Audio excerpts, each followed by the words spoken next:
most of it is just self-control. It's just telling yourself, like, don't eat the candy bar. Like, you just can't do that right now. I know your body's craving it, but it's just an internal mental thing. It's literally you're addicted to the sugar and your body is telling you that you need it.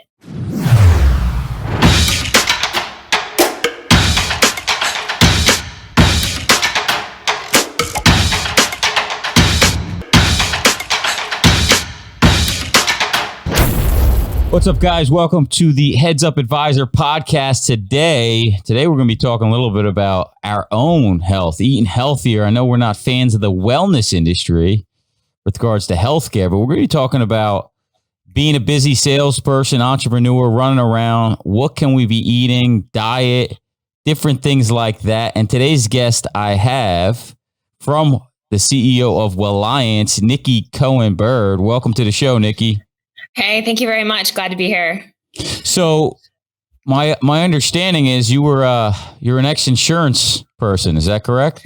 I am an ex-insurance person. I went to school in Nashville. I got my graduate MBA degree at Belmont. And my first, I wasn't even considering the industry or the insurance industry at that point, but my first offer out of grad school was from a brokerage called Paradigm Group in Nashville.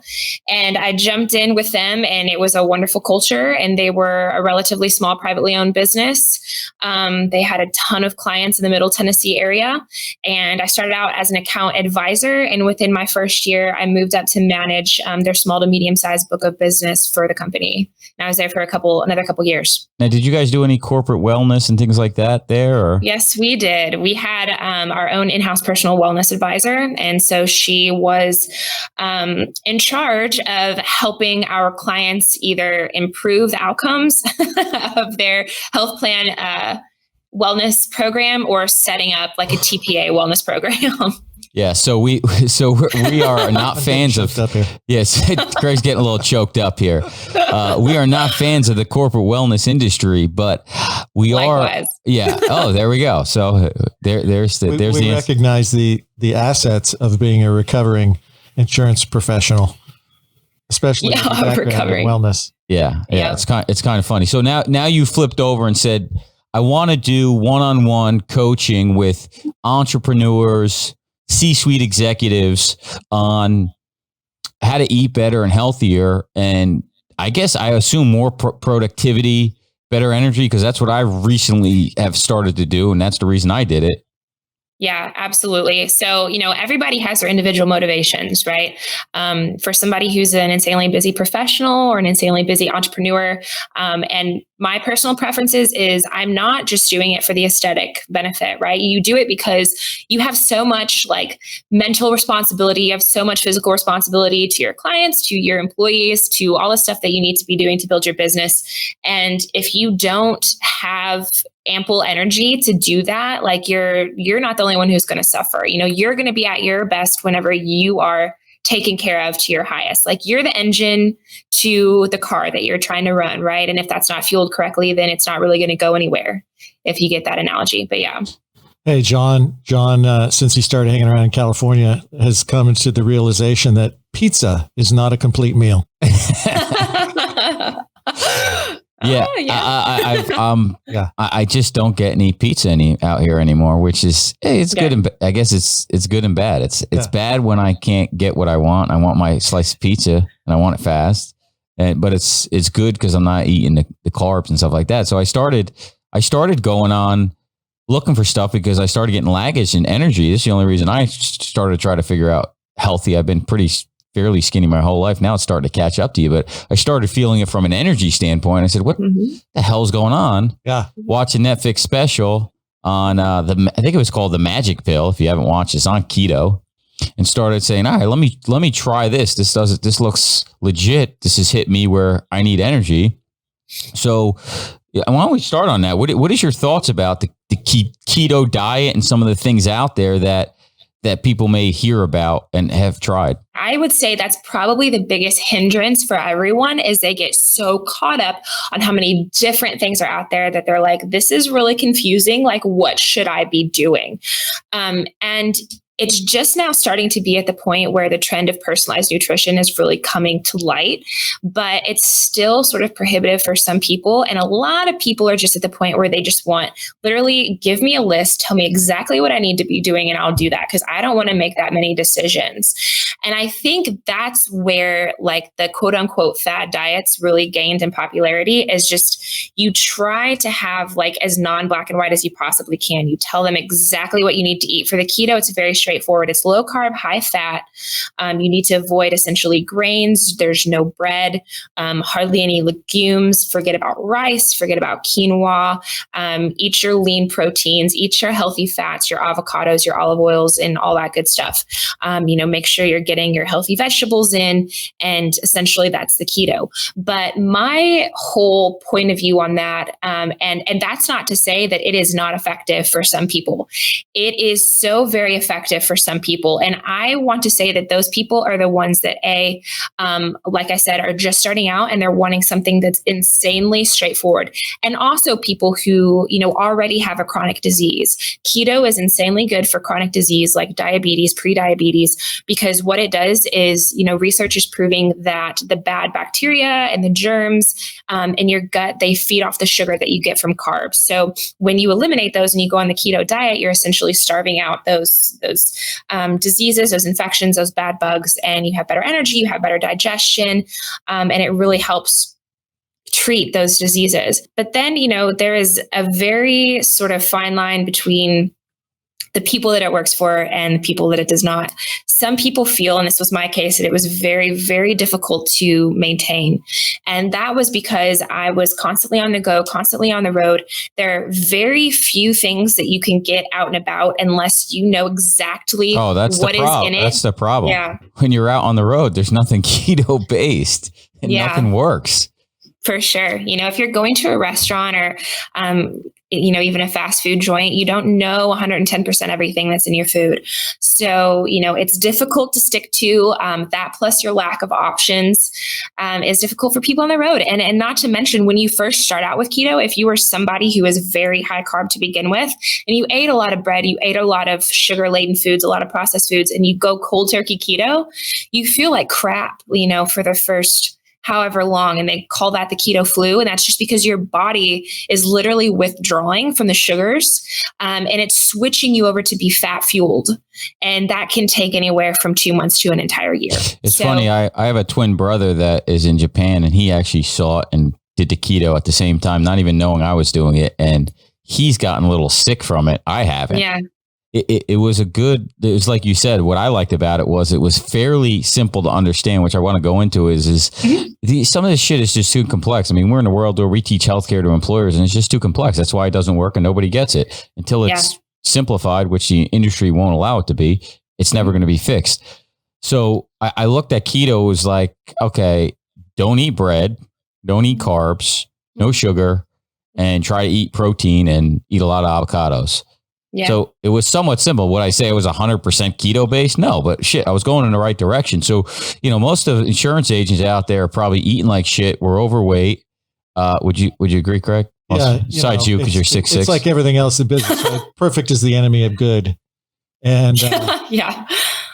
I mean, the one thing I didn't hear, I appreciate you talking about how food can help with people's conditions and certain diseases. Mm-hmm. But I guess my number one question would be, does it help the number one sales disease? Procrastination. Procrastination. Can it heal that?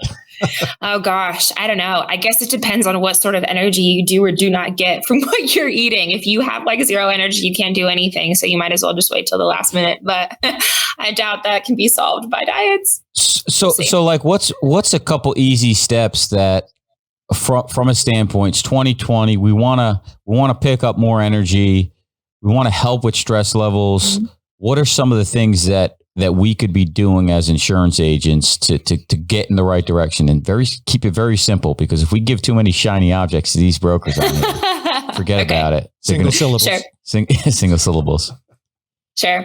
And this it might be a little off topic because I know we were talking about diet, but when I worked with, the professional women who had issues with energy, 95% of the time was no issue with their diet. It was an issue with their stress levels and with their lack thereof of sleep. So we get in this really chronic cyclical condition of you go throughout the day. You fuel yourself with a ton of caffeine to have that energy that's lacking from your diet. And when you don't have enough energy, it's also twofold. One, you're craving caffeine, and two, you're craving sugar because your body knows that that's the quickest form of energy to give you what you are looking for. But when your stress is mitigated and when your sleep patterns are on point, then that's going to start mitigating itself. So if you are somebody who is having an issue with energy levels, then you need to limit your intake of added caffeine. So cut down on the coffee, and then make sure you're getting adequate sleep. And I always told people that was 7 to 8 hours within a 24-hour period. So that means you don't have to sleep for 7 to 8 hours every night. And I did this too. I'm an adult that naps, right? So sometimes I could sleep 5 hours a night, and the middle of the day from like 1 to 2 or 2:30 in the afternoon, I would take a nap. And that would get me my 7 to 8 hours within a 24-hour period. And once your body starts having adequate rest and it's fueling itself with its own energy means and not unnatural forms of energy like caffeine and energy drinks and good grief, all that kind of stuff, then you'll start re-regulating your internal system, your appetite, your need for the sugary foods, and you'll just start feeling better. Yeah, I mean, I think what happens with the caffeine is you just start to crave it in the morning. And how many cups a day? I know Craig loves his coffee and he's got me addicted to Starbucks, which is an expensive habit now. Yeah, One of the bad habits I picked up from Craig. Hey, don't ruin it for me. I told him coffee's natural. Yeah, you see all these things. What is your thoughts on coffee? Because a lot of guys on here are drinking coffee and we're just cranking it out and shit. I fuel up my staff. I'm like, whatever coffee you guys want. Plenty. Just fuel them up. Just drug them up with the coffee. I read studies like a lot of coffee can be good for you. Now I know it's like sugar, cream. Now I've gone black. I only drink it black pretty much. Yeah. Maybe a dab of cream or tops. There have been a lot of like A and B studies of coffee is good, coffee is bad. And I'm very much a firm believer of everything in moderation. And I myself drink coffee too. And I used to be very addicted to it. And I started to feel like crap because I was drinking maybe 2 like grande nitros from Starbucks a day. Yeah. They're so good, but they literally have like 350 milligrams of caffeine in them a piece. And if you want to go with the daily recommendation, it's plus they're $6 a pop. Plus they're $6 pops. So you're paying $12 a day in coffee. But yeah, the standard recommendation is 400 milligrams to, never go over that. But I would argue that the best way to utilize caffeine is do it in a smart way. People literally reach for coffee when they don't even need it. It's just a habit. You wake up every morning, you might feel awesome. You might feel like you have a lot of energy, but habitually you reach for that coffee anyways. So if you use coffee and you use caffeine additives in a smart way as a supplement, that's going to help you a lot better. And when you start doing it that way, you end up in this sort of like cyclical caffeine thing. So maybe one day you have coffee, the next day you have tea, the next day you have nothing, the following day you have coffee, the following day you have tea, the following day you have nothing. And that way your body doesn't build up that immunity to the caffeine and you don't feel like you have to have more and more and more for the same effect. So if you do that cyclical caffeine intake, and only use it when you absolutely need it. I like to do coffee pre-workout. I like to do coffee in the morning when I know I'm not going to be able to eat breakfast until like way later in the afternoon or eat till later in the afternoon. So if I'm doing some sort of a long-term intermittent fasting, I would do coffee in the morning. You're doing it once a day, pretty much? I don't drink it once a day. I'll drink it on those like instances that I need them. And no sugar, no creamer, what? No sugar, no creamer. Sometimes I'll put in that like sugar-free flavoring syrups that either Starbucks has or you can buy on your own that's 0 sugar. And it's just like a bunch of weird flavorings. Like the pumpkin spice or the sugar-free vanilla, stuff like that. Just give it a little bit of taste. Sometimes I'll put in almond milk, unsweetened almond milk, just to give it that extra boost. I think it's the sugar that kills you, right? The sugar is the worst. The sugar can be definitely something that kills you. It definitely adds up if you go to Starbucks and you get the lattes and you get the unsugar-free syrups and flavorings, and you start adding whipped cream and you start adding this and that. Yeah, sugar can catch up with you. Craig, there you go. Well, you drink it black, right? I drink it black only when I need it every day. Only when you need it every day. Times a day. I started taking an avocado in the morning. Keto thing. I have an avocado in the morning. It gives me enough energy. I don't even need a coffee anymore in the morning. Let's flip back to sleep for a minute. So, okay, those that know me know I'm still on poker hours. I used to be an ex-poker pro. So I go to bed at 2 a.m.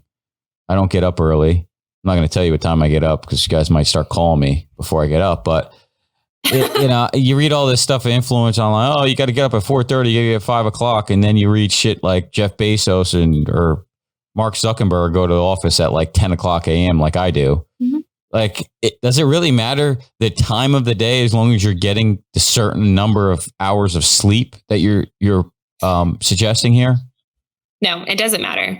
I've read a lot into that too. And I did that at the very beginning, because when you first start into that self-development era, that whole rabbit hole you go down, you just get pelted with the early bird gets the worm, wake up at 4 o'clock, wake up at 5 o'clock, grind it out in the morning, if you're not like that, sometimes works for me because I'm a morning person.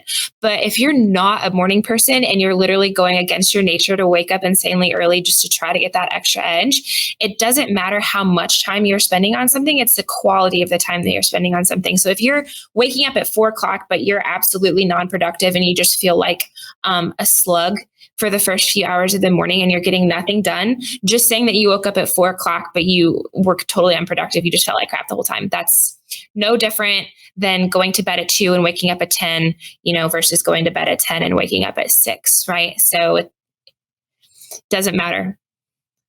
Got it. So let's go back to my favorite, fast food.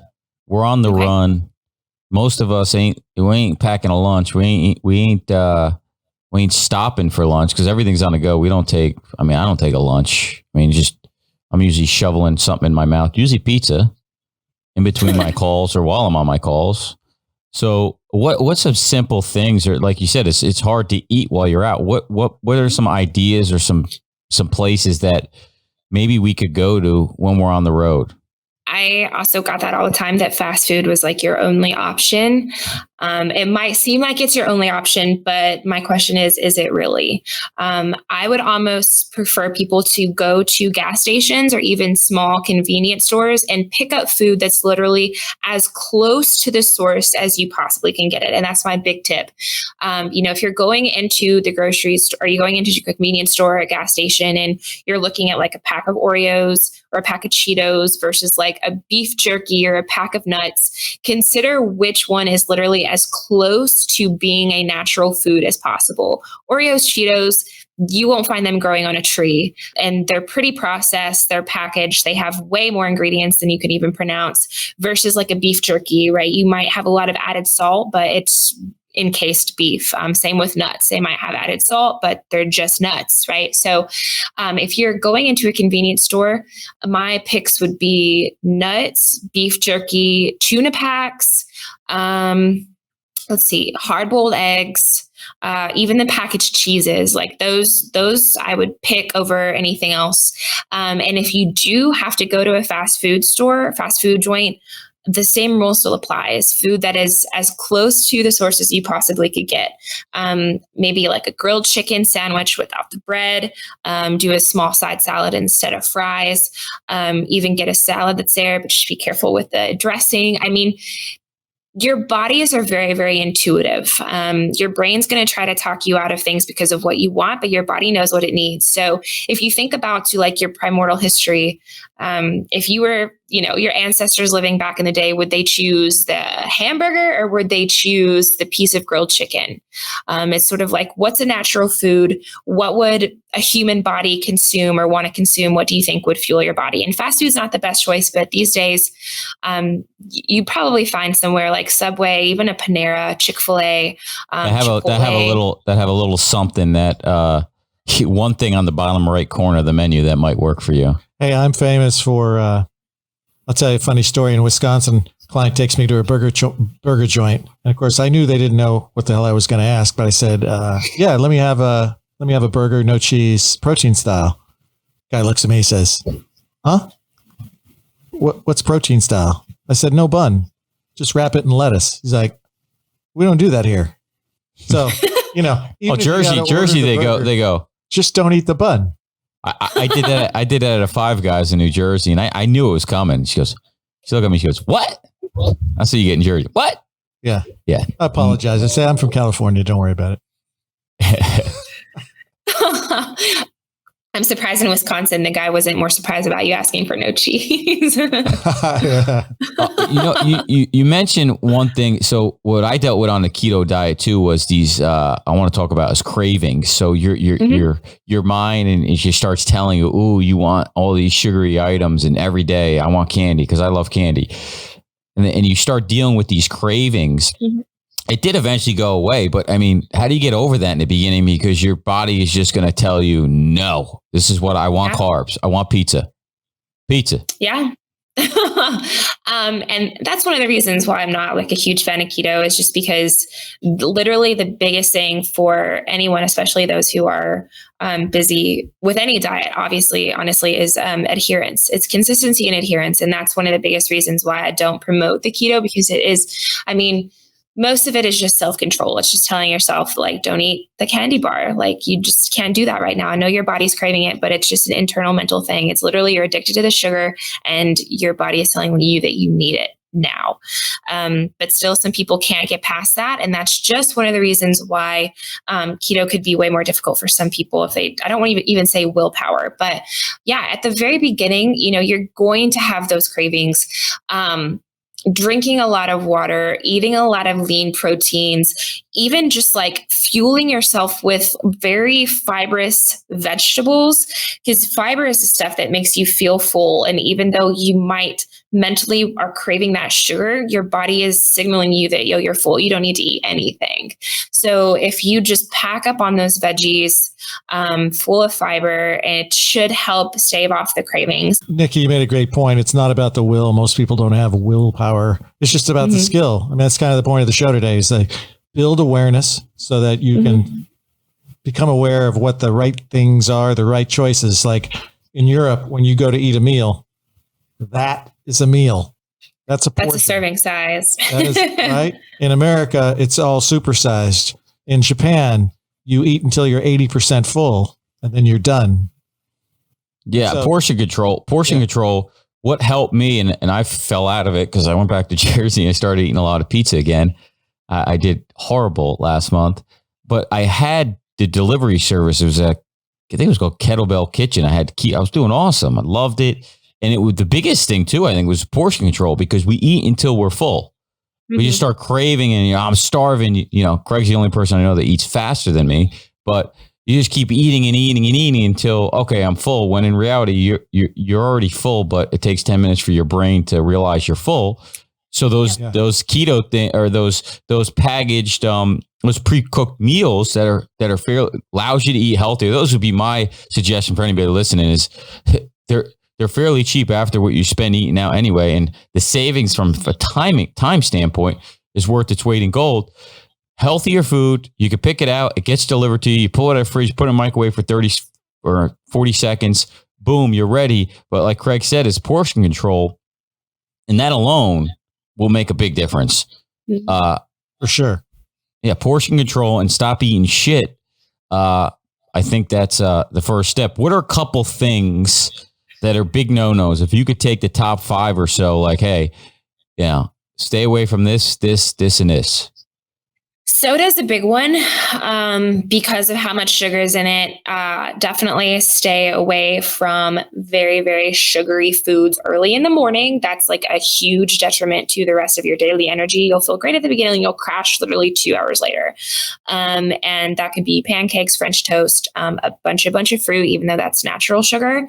I would still do like an omelet or sugar-free oatmeal or something like that to start off in the morning. So no sugary breakfast, limit your soda, limit your fast food. Do not eat out of a container.